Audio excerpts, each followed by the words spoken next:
In November 2022, a bow hunter from Michigan named Brendan Fitzpatrick was camping alone inside his hunting blind, patiently waiting for a deer to appear.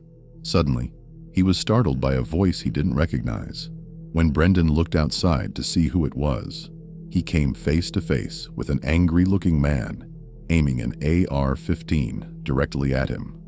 I'm out there right now. All right. But I just want to show you kind of why we're here. We pay good money to hunt this property. We've been hunting it for years. No, you ain't been moving for years. I've been here 8 years. Do you live on this property right here? Sir, you're not listening to me. I'm not. I just want to talk to you. I'm sorry. Brendan tried to explain the situation, but the man refused to listen and grew increasingly hostile with each passing moment. Put your phone down. You have an AR in front of me. I'm scared. Put your phone down. Dude, I'm scared right now. Okay, well, it's going to be more scary. Put your phone down. Are you attacking me? No, sir. No, sir. No, sir. I'm hunting. I'm hunting with. Drop your phone. Oh my God. Drop your phone. Sir, Listen to me. I'm bow hunting. I don't have any guns on me. The man kept yelling, "Are you attacking me?" even as Brendan did everything possible to stay calm and cooperative. It seemed as though he was looking for an excuse to open fire and later claim self-defense. He repeatedly ordered Brendan to leave the area, threatening him both with his gun and the aggressive barking of his dog. Brendan calmly explained that he wasn't trespassing, that the land was legally leased for bow hunting, a practice he and his family had been following for years. Despite this reasonable explanation, the man refused to listen and continued his intimidation. What made the encounter even more unsettling was that the man wouldn't give his name, showing he had no interest in any civil discussion. He even invoked Chai Vang, a violent criminal who killed 6 people and injured 2 others during a hunting trip in 2004, implying that he was willing to do the same to Brendan if he didn't comply. Fortunately, Brendan managed to remain composed, avoiding any actions that might escalate the situation and surviving the ordeal. Brendan later attempted to press charges, but the police were unable to pursue a criminal case, citing insufficient evidence. The story didn't end there. On November 25, 2023, Brendan's brother encountered the same man while hunting in the area. This time, he positioned his tree stand more than 150 yards away from the site of the original confrontation. But the man became even more hostile and opened fire without warning. Thankfully, none of the shots hit Brendan's brother, who was able to leave safely. Once again, the authorities did not file charges, citing the same lack of evidence. Many online have speculated that the man may have connections within the local police, which could explain why he has been able to threaten people without facing consequences. The only relief in this disturbing situation is that no one was physically harmed. Brendan and his family have since returned to hunting, likely in a completely different location. While exploring a dense forest, a YouTuber stumbled upon something that seemed completely out of place: an old landline telephone hidden among the trees. Out of curiosity, he picked up the receiver, and what he heard on the other end immediately gave him an uneasy feeling. The forest he was exploring was believed to be connected to Bohemian Grove, a secluded private club that holds annual gatherings in the wooded hills of Monterey, California. Because these meetings are closed to the public and guarded by strict security, the location has long been surrounded by speculation and conspiracy theories, with very little officially known about what actually takes place there. The creator, who goes by the name Dancer online, claimed that he had managed to enter the property several times to document what he found. In his videos, he showed cabins that appeared to be locked or secured from the outside and described a strange, unsettling atmosphere that seemed to linger around both the buildings and the surrounding forest. Throughout the area were a number of unusual structures, some resembling simple rustic lodges, while others looked more industrial, with no obvious explanation for what they were used for. However, the most disturbing moment came when he discovered that hidden telephone deep in the woods. Its presence alone was strange enough, but the sounds coming through the receiver made the entire experience feel even more unsettling. Looks like they're doing construction on the road.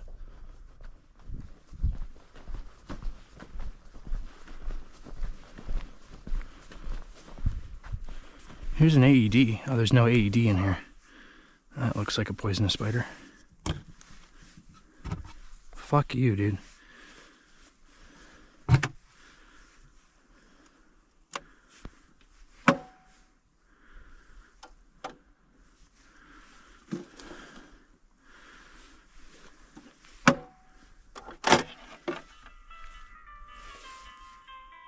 Hello?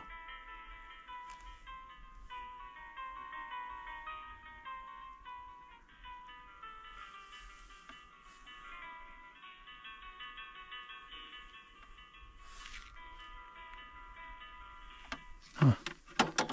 All right. Phone will ring in hospital and security. Well, I should have read that before I touched it. I might have just blown my cover. I am fucking stupid. After lifting the receiver, he couldn't shake the feeling that he might have triggered some kind of alert and that someone could eventually discover him there. At the time, no one showed up, and he continued uploading videos to his channel as usual. However, nearly 2 years after that footage was posted, something unusual appeared in his mailbox. It was a letter addressed directly to him, containing a message that felt both strange and unsettling. I did get a letter in the mail from San Francisco, California. Bohemian Club, weaving spiders, coming out here, San Francisco. Dear Mr. So-and-so. It's the real mail, guys. It's crazy. It is our information that, in spite of the private nature of the Bohemian Club, you have made unauthorized entries into the Bohemian Grove, and that while you were on the property, you took unauthorized video recordings of the Grove and events happening at the Grove. We also understand that you have posted these unauthorized recordings on various social media sites. The Grove is the private property of the club and is available only to members of the club and invited guests and the club's employees and contracted service providers. Although the full contents of the letter were never revealed, its impact seemed clear. He was reportedly asked to remove all footage related to Bohemian Grove from his channel. Though the videos strangely remained online, it's unclear whether he had temporarily set them to private and later made them public again. What happened afterward, however, suggests that the situation may have had a deeper effect on him. About a week ago, he uploaded a video titled "Thoughts on Suicide," which immediately raised concern among his viewers. In the video, he never mentions the letter. Instead, he talks about his struggles with isolation, neglecting his own well-being, depression, and other difficulties that gradually led him to contemplate suicide. Many people in the comments speculated that his struggles might somehow be connected to the night he picked up the mysterious phone and the day he received that unsettling letter, an idea that is troubling to think about. While he reassures his audience that he is doing better now, the full story behind his mental state remains unknown. All anyone can really do is hope that he continues to recover and stays sober. In 2018, a YouTuber named John posted a video on his channel Lost Lakes, where he documents his backcountry camping trips and wilderness survival adventures in the Canadian wilderness. Around that time, his channel had started gaining significant attention thanks to the high quality of his content. This particular video was recorded at about 3:30 in the morning in a remote area west of Chapleau, Ontario. According to John, there was no cell phone reception anywhere nearby. That night, he was suddenly awakened by the sound of something moving around close to his campsite.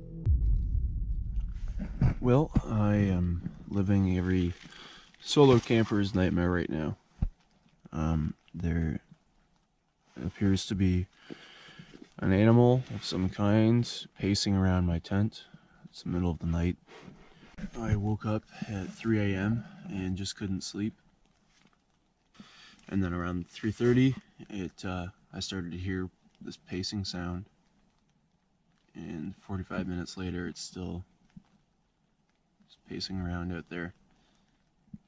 So I'm gonna talk it out with the GoPro and maintain sanity, and maybe the talking will make it go away. I'm just off Highway 101, west of Chapleau. So this is some very remote country, despite being right off the highway, and it's the black bear capital of the world, so I'm thinking that's a possibility. To keep the paranoia away, as I call it, we got three main tools. If you're a solo camper, I think these are well worth having with you. Even in the backcountry, it's a little extra weight, but a little air horn. That's the first line of defense, along with the headlamp.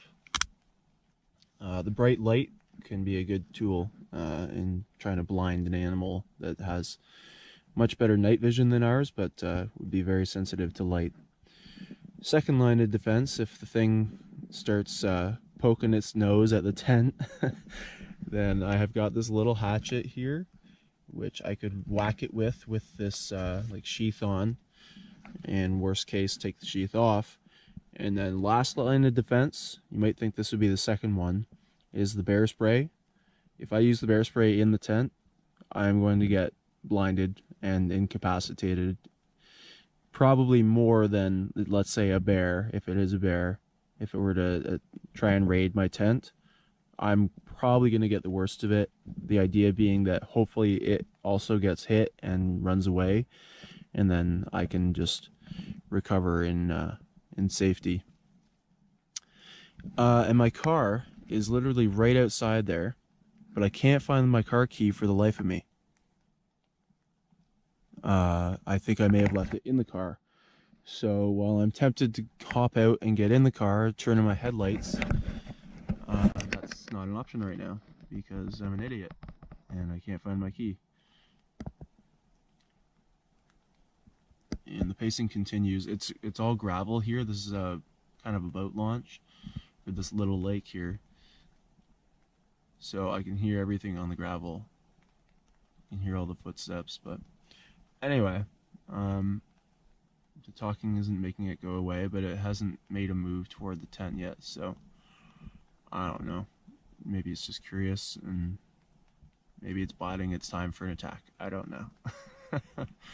But anyway, if you're a solo camper, these are some good ways to keep your sanity. Because he was camping in a remote area known for having a large population of black bears, there was a strong possibility that whatever was outside his tent was a bear, or at least another large animal. While attacks on campers are relatively rare, they do happen. As seen in the previous example, animals such as moose or even wildcats can become dangerous if they feel threatened or disturbed. And when you're inside a simple camping tent, there is very little separating you from a 600-pound animal if it decides to force its way in. At the same time, encounters with other people in remote locations statistically occur more often than wildlife attacks. However, the sound of the footsteps didn't quite resemble something human. Trying to stay calm, John checked the equipment he had brought for protection, including a hatchet, bear spray, and an air horn. He also mentioned that his car was parked right next to his tent, but he couldn't find his key and suspected it might have been left inside the vehicle, which would have made a quick escape nearly impossible. Fortunately, nothing else happened that night. He eventually managed to fall back asleep, and by morning whatever had been circling his tent had disappeared. To this day, he still has no idea what was out there in the darkness. Metro on the Move is a YouTube channel dedicated to backpacking and hiking trails throughout the United States. The creator produces informative and well-crafted videos, but in this particular case, he managed to capture a moment that could have easily turned into a dangerous situation. While camping in the White Mountains with several other hikers, he was suddenly awakened near dawn by something striking his tent. It quickly became clear that a bear was outside and was actively trying to get into the tent. Reacting immediately, He began shouting loudly in an attempt to scare the animal away. Fortunately, that approach worked at first. The bear backed off, though it didn't completely leave the area. At that point, he grabbed his camera and began filming what was happening. Take a look. You gotta be kidding me. Oh my god, dude. I just got attacked by a bear out here. Oh my god, dude. It's got a claw mark in it. Holy. Are you serious? Yeah. Oh my god, dude. Good morning. Oh my god, dude. Oh my god. It's here too. That's on my tent, dude. It attacked my tent. Hey!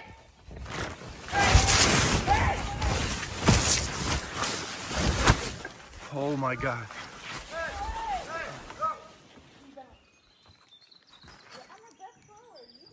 Look at the pole.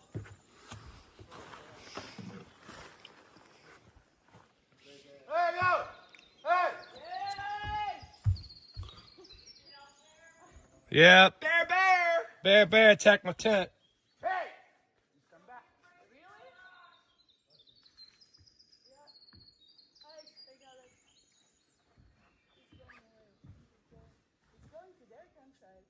Hey guys, wake up, guys. He's coming to you guys. Which way? Throw rocks. Hit it. Where is it? He's Up? Oh, he's there. Right where? Bear! Oh my god.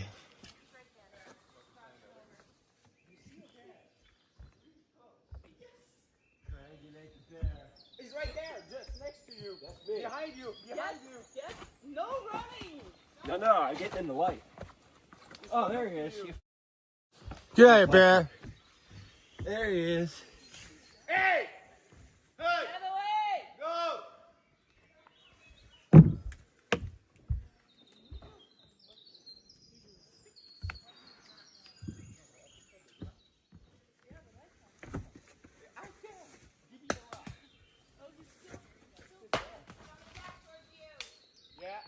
Oh my gosh, dude. Get away. In the end, they were able to drive the bear away, but it's still frightening how suddenly the animal decided to go after the tent. It's unsettling to imagine what might have happened if the bear had managed to rip through the fabric and reach him inside. Fortunately, he wasn't alone. Several other campers were nearby, and their presence likely helped intimidate the bear and convince it to retreat. As for the person who became curious, walked out into the darkness to check where the bear was, and then had to run back, that was an extremely risky decision. A move like that could have easily provoked another charge or made the situation even more dangerous. In the end, though, nothing serious occurred.